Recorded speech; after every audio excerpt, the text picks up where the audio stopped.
welcome to the very first panel, I believe, that is specifically talking about disability and football at the World Football Summit.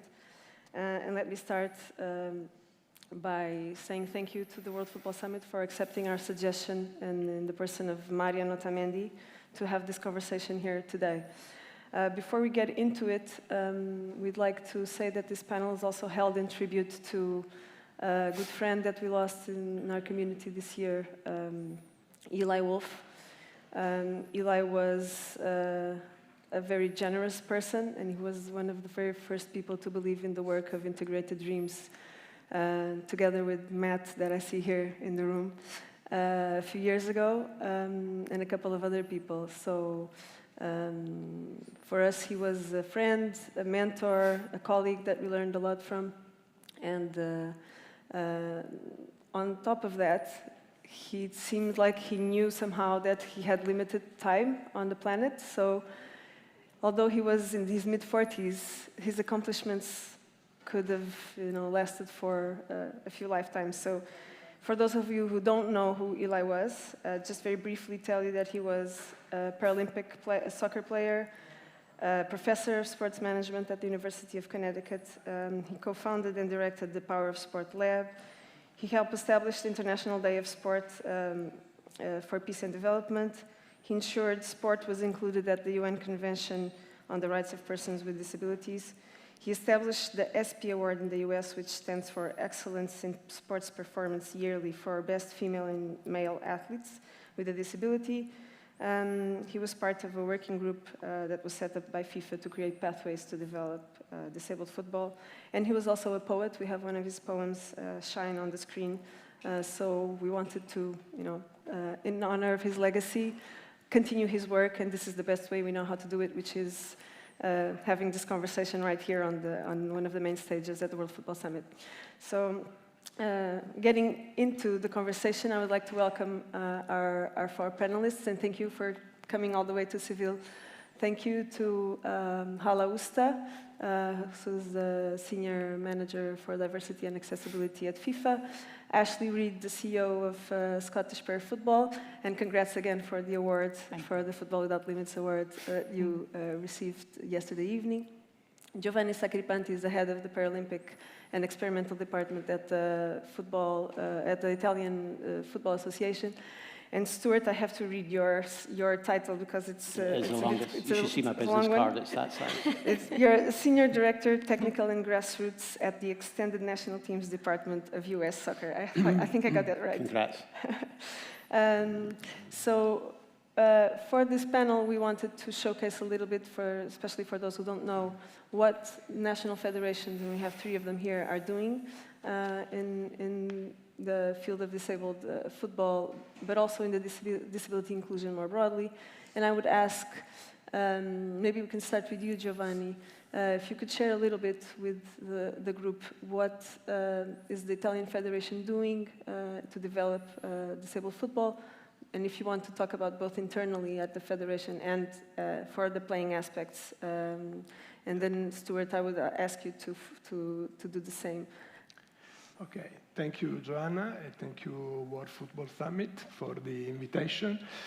Well, of course, Italian Federation is doing many things, for example, for non-players in terms of disability, in terms of accessibility for the most important national team matches. For us is a sort of prerequisite to host this kind of match in terms of new hiring. But as you was mentioning before, maybe the most interesting example in terms of what we do for people with disability is what we do for players. Indeed, we have we set up one of the a specific division, experimental and Paralympic division, with inside the federation that organized a national tournament. It was one of the first examples in Europe of a federation doing that, but it's not that is important. More important is that today we have more than 440 teams the most part twinned with a professional team and amateur team, for example, from Juventus, Inter, Milan, Naples, and so on. I should name all the teams because they deserve it. And today we have more than 2,400 players, girls and boys. And last season we played about 850 matches, including the finals in Coverciano. Coverciano is the heart of football in Italy, so also to have the finals there is important in terms of message, inclusion. Well, this is in a nutshell, in a few words, what we do. What I want to underline is that we really want to manage a division to play because for us, integration is fundamental. And our division is a way to invite everybody with disability to have the chance to play, to have fun, to whatever. Thank you. Stuart, do you want to tell us what you're up to at US Soccer? Yeah, and I'd like to say thanks again for recognising Eli and ensuring that his legacy, not only at US Soccer but worldwide, is recognised and carried forward. And and part of his work within the US has led that within the US Soccer Federation, that inclusion is one of our key ideals. And I think couldn't be demonstrated any stronger that if anyone caught the news that Messi didn't play against Atlanta United at the weekend, there was also a press release that US Soccer are building a national training centre. And key within that release, it was highly important that when this training centre was built, that it's a home for our disability national teams. So that goes to Eli for his work and that he's done within the federation. To give you an idea of how our federation is structured, I suppose first on the field, we have 27 national teams, 9 of which fall within the extended national teams department. Extended national teams meaning that it's an extension of the 11-side regular game, and 5 of those teams are for people with disabilities. Underneath that, we do have our membership. We have 15 other members who come from multiple disability categories, and we support those members at grassroots level through grants as well as equipment. So we make sure that there's a pathway for anyone to experience the game in the US, and we hope that pathway is robust enough that we can see someone go from a grassroots player to a club. We actually have university programs, we have a professional program, and also at the top level elite. So what we strive for at US Soccer on the field is that anyone can reach their level of potential, no matter their background or ability. I suppose off the field and underpinning that structure, we have a disability committee which is made up with our 15 disability members, and we also ensure that throughout our governance model that we also have, whether it be the referees committee, the finance committee, the technical committee, there's also representation throughout our entire structure for people with disabilities. So that's an important core value for us. And I suppose just finish, I know it's a short question, long answer, but we're also very proud that on our board, we have 3 individuals with disabilities also on US Soccer board. So everyone has a voice off the field, and hopefully they have an opportunity on the field as well. Thank you, Stuart, and Giovanni. Ashley, I kind of separated you because Scottish Prayer Football is quite a unique governance model with the Scottish FA and also with women's. But if you could explain briefly what you do, of course, but why was the choice for this particular model? What's the reasoning behind it? And then we'll later go on to the good and the good aspects and the challenges that you have with it. So firstly, thank you very much for giving the opportunity to speak today. So it's been really interesting to hear about how other nations approach sort of para-football and disability football. For example, hearing how Stuart's done it out in the States, and there's no, I don't think, one perfect model that's the best approach. It's just that nations have taken different approaches. So what we did in Scotland was in about 2018, we set up what would be called an affiliated national association. So it's actually a national association in disability football, para-football. And that became the governing body for all the disciplines of para-football, disability football, in Scotland. So there's 10 different, we call them game leaders, but 10 different disciplines of para-football, which are governed by Scottish para-football. And it gives us, I suppose, control of the governance of all these organisations, ensures there's the consistency across them in terms of procedures and protocols, but also the opportunity for all the different disciplines of para-football to come together and share ideas, learn from each other, and have a bit more of a common goal.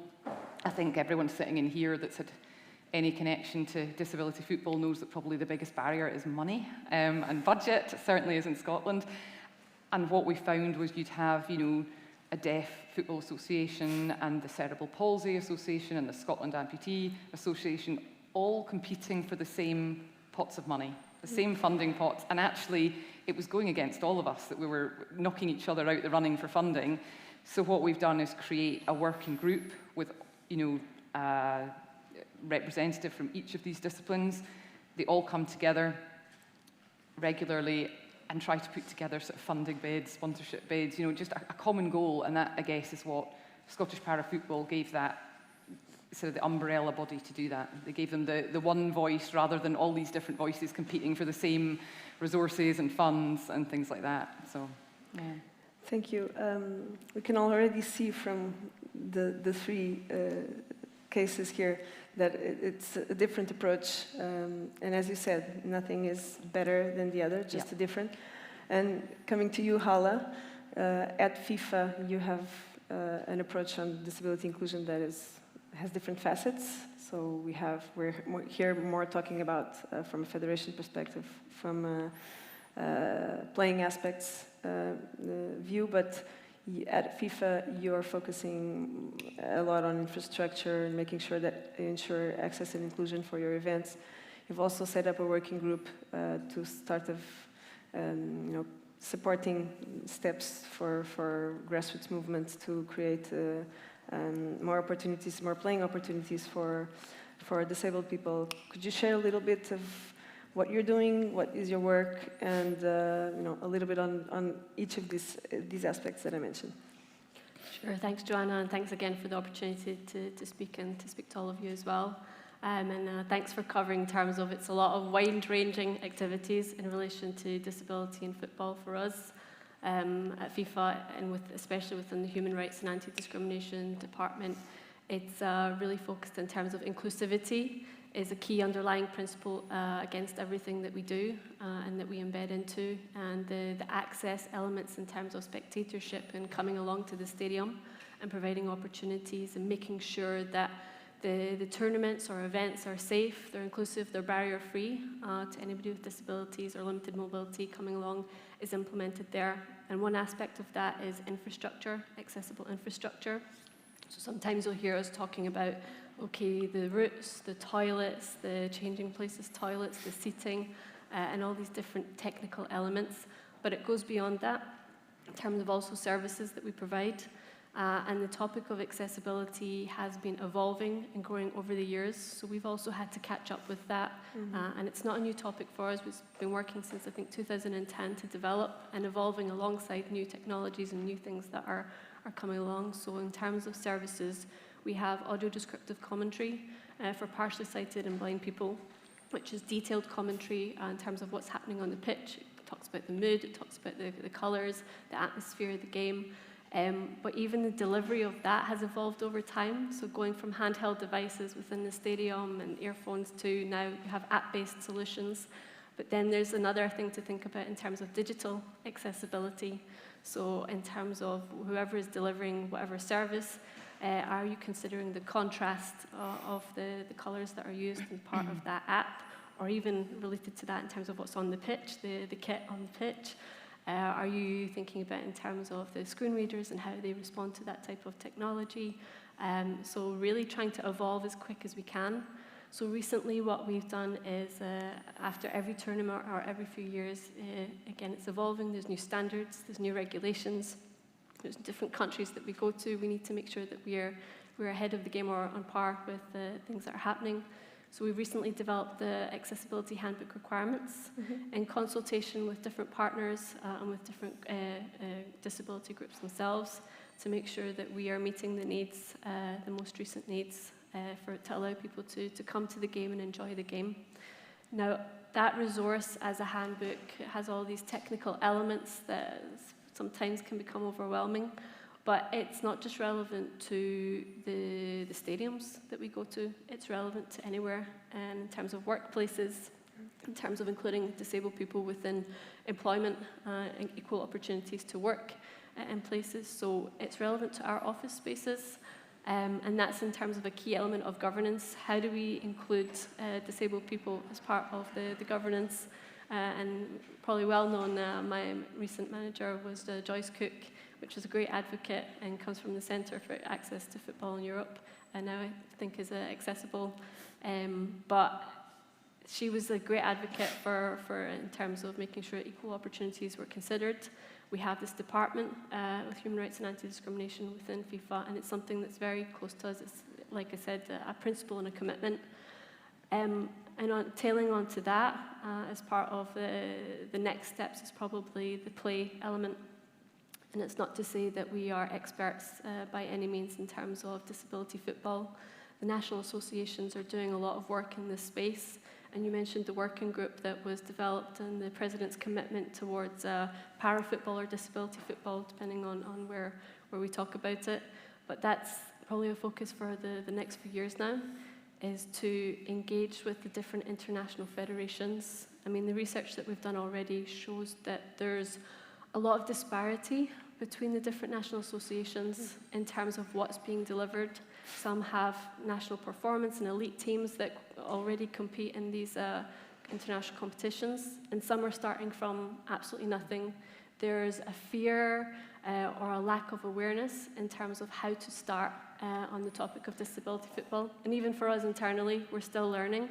So these partnerships are very important to us, to learn from these organizations, to learn from the disciplines themselves, and to raise our awareness, raise our education, but also to give them an equal opportunity to be included. And going back to that, inclusivity is the principle. That's something that we really want to focus on over the next period. And just in terms of tail end on that as well, is we're developing the human rights strategy across FIFA.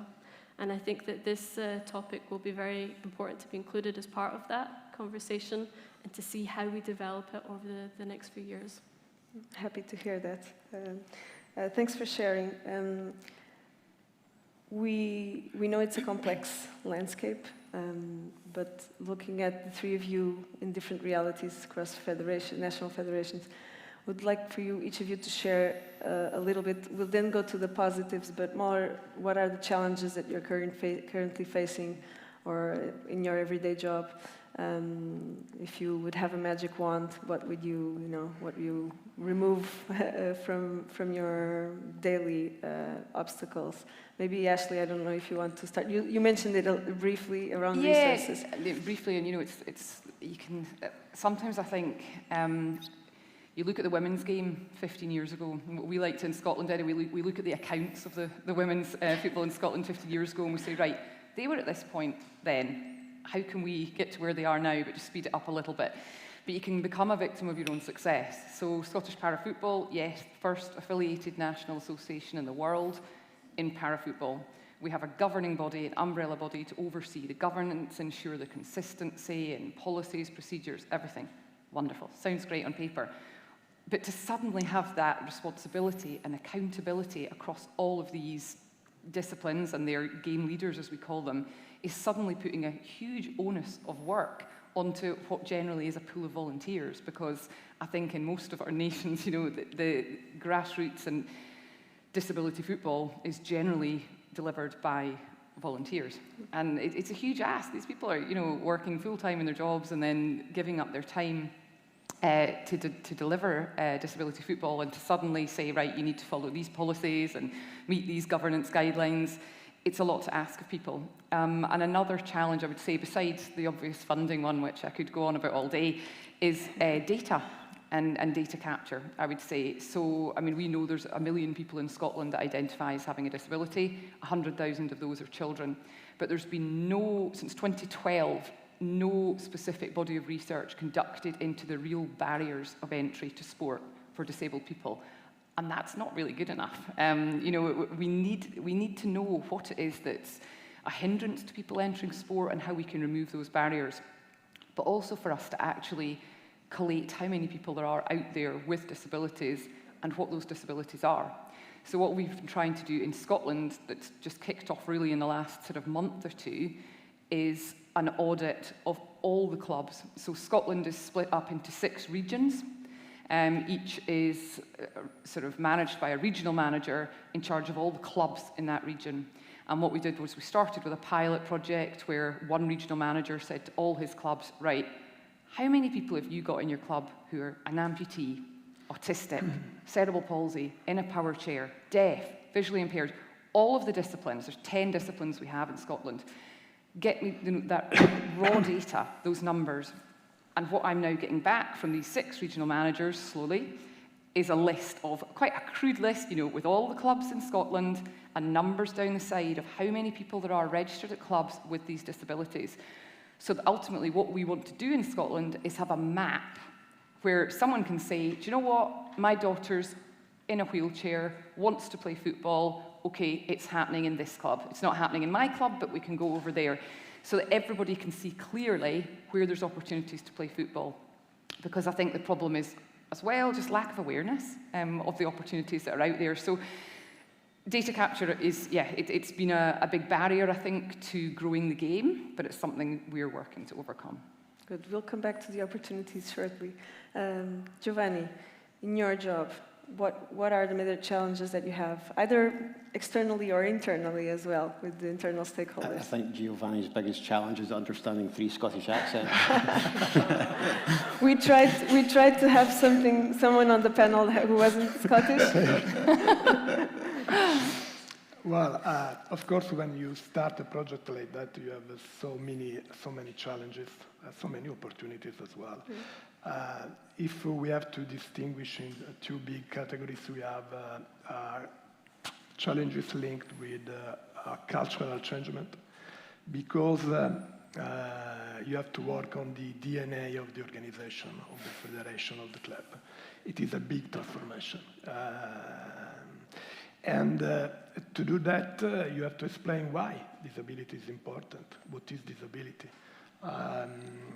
The knowledge of disability and the sensitivity of disability inside. To do that, for example, in Italy, it was very important to have the support of the top management, the president, general secretary, the senior manager, because absolutely it helps to spread out the disability strategy, the inclusion strategy in all the departments. Another big challenge is about resources, because the resources are not limited only by definition. Of course, you can also have some public funds to support this kind of project. Europe, your countries, you can have support of UEFA, FIFA, absolutely. But anyway, you have to improve and increase your private funds as well, working with a partner already in the federation, or new partner with specifically linked with the project. For example, it is very important when you talk with a new partner, because the social cause is important, but it's not enough. For example, today it's very important in sport industry, and not only when we talk about Generation Z, the millennial, they worth more than 2/3 in terms of consumer for so many categories. Well, for these 2 generations, for 80% of people belonging to this generation, companies working on inclusion are better than the others. And for 50% of people belonging to this generation, they want to work with companies or organizations with a real strategy on inclusion. So these two generations, very important, not only in sport industry, are really, really different from the previous generation, considering concepts like equity, integration, diversity, and so on. So you can use also that. That's true. Stuart, you're in slightly different context in terms of resources. That doesn't mean it's without challenge. You might have other problems. What are the fights that you have to fight? To be honest, it's a lot. The challenges we face in the US is similar to everything we've heard so far. US soccer, we very quickly went from within my department, which we have the disability teams and beach and futsal as well. We went from 3 national teams to 9 national teams in a blink of an eye. So there's a capacity struggle within our department, going from 22 events a year to 48. But I will say that probably our biggest challenge is everything that's been said so far: registering players, the governance of our members, because it's fine having this top-down approach when you have national teams, but ultimately at US Soccer we want to grow the game. Our vision overall is to become the preeminent sport in the US, which is not easy. So a big part of that is going to be the disability football, disability soccer population. So we need to help register players, find players, and break down barriers. So that's a huge challenge. And we've heard in the panel so far, and I'm sure many people in the audience share. For sure. I don't know if I don't know who's in the audience, so I'm not sure if people are aware that we're talking about a group of people that compose, according to the World Health Organization, 16% of the global population. It's the biggest minority group in the world. The European Union says that it's close to 24% because we're getting older as well. So it is a market much bigger than the Chinese market, just as a comparison. So we have an idea of scale, which brings me to the opportunity that a lot of organizations, including businesses, might be missing out by not investing in this particular target group, audience, consumer, demographic, whatever you may want to call it. And so that brings me to the next point, which is, what is the opportunity here for those who are already in the space, but also for people listening, what could be an opportunity here to invest energy and in resources, of course, but energy and have the will to go into, to delve into the disabled football, inclusion, and accessibility. We're talking more broadly here. I don't know who wants to tackle this. I don't mind. I guess for me, I think the best lesson anyone can take away is collaboration and also technology. So in terms of collaboration, what's accelerated things and made it work in Scotland is reaching out to every organisation out there that helps or supports the disabled community in any way, whether it's councils, local government, national sports associations and disability, speaking to them all, but also working with the National FA to actually speak to their people on the ground, the club managers, the regional managers, coaches who are working with the disabled community every day, because you can only create opportunities and access if you actually know what's going on the ground and who's trying to play football, who wants to play football, and what the needs and demands are that maybe aren't being met. So I'd say collaboration, but also in justification of that, it's as I mentioned, the data capture, the tech. And I think I was talking to you earlier today about the Scottish FA has an app, a grassroots app, for example, that you can go in, you can select, okay, I'm a player, a coach, or a parent. I'm with the women's and girls, or I'm youth. And our next stage is, you can also click, I'm with para. And then you can see which discipline of para you want to play. There is no reason why the disability community shouldn't have access to an application such as that as well.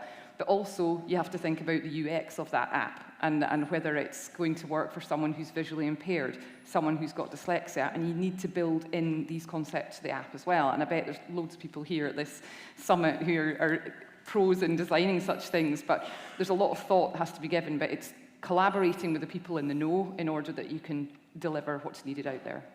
And certainly if that grows, then you'll have an array of services and products that have to cater to. So it's also an opportunity to tap into coach performance platforms that have to be accessible for I'm going to get inundated with tech requests now. Yeah, exactly. So there's a world of services and products that can be sold to to properties and to coaches and to individuals. Stuart, you were going to say. All I was going to add, if there's commercial people in the audience searching for their why, Google or you can use Yahoo, you use whatever platform you want, but you look up the purple pound, and it'll show you the amount of disposable income that the disability population has. In the UK, we did a study in the US, and of all our diverse groups, the disability population has the biggest disposable income, which is, I think, $356 million. So there's potential there from a commercial perspective of ensuring that we're capturing everyone, whether it be someone with a disability being a player, a referee, a coach, or an avid fan. At US Soccer, we recently did a launch of our new jerseys, and it was our extended national teams that actually modelled the jerseys. So we had players in power soccer players, deaf players, cerebral palsy players, wearing the street gear as well as our jerseys, selling those products. So making sure that we're inclusive, but also recognizing that this was a population that if we do want to become the preeminent sport, we need to engage with and ensure that their love and ongoing commitment to the game is there. So there's the commercial part as well. And there's even a study by an organization in the US, Return on Disability, if I'm not mistaken, that mentions globally a disposable income of around $8 trillion worldwide. So good to get some attention on those numbers. We're coming to an end, and I would like to get back to you, Hala, and ask you, you have a very broad audience in terms of your national associations. It's very diverse. You have US, but you also might have smaller countries with less resources and different socioeconomic contexts and even geographical. If you could leave one message, that could be spread across this very diverse and broad audience, for people to start looking into this universe and this very big part of the global population, what would it be? No pressure. Not at all. Maybe 3 small messages. I think for us, in terms of, like you said, 211 member associations, but again, understanding that there's such a disparity amongst that. The first one is probably education and awareness. So the Disability Football Toolkit that we're developing along with the contributions from Eli Wolf, that is our contribution, but it doesn't stop there in terms of the education and awareness element is something that you need to focus on. The second is probably in terms of not underestimating the power of partnerships. It's not assuming that or expecting that you should know it all, your organization or a person within your organization should know it all. Make those partnerships and organizations and disabled people themselves, they're there to collaborate with, like Ashley said. And I think that's a really important point. You have integrated dreams and the projects, leadership programs that you deliver with member associations to empower people and different organizations that can help across the board. And I think lastly is just assumptions. It's the fear that people have of getting started. Getting started is probably the most important thing. And we face sometimes the fear of not knowing what to say or what terminology to use. Don't make assumptions, just ask the questions and try to understand and speak to people and consult with people to be able to get the ball rolling, to get things started. You'll make mistakes, but it's only through that you'll be able to start to make also impact on the longer term, and that collaboration piece is probably the most important. Thank you. I think that's a really nice note to finish on. So don't be afraid. Just start and ask questions when you don't know. And I would like to take this moment to thank everyone on the panel and everyone here for attending. We hope we can keep this conversation going. Thank you.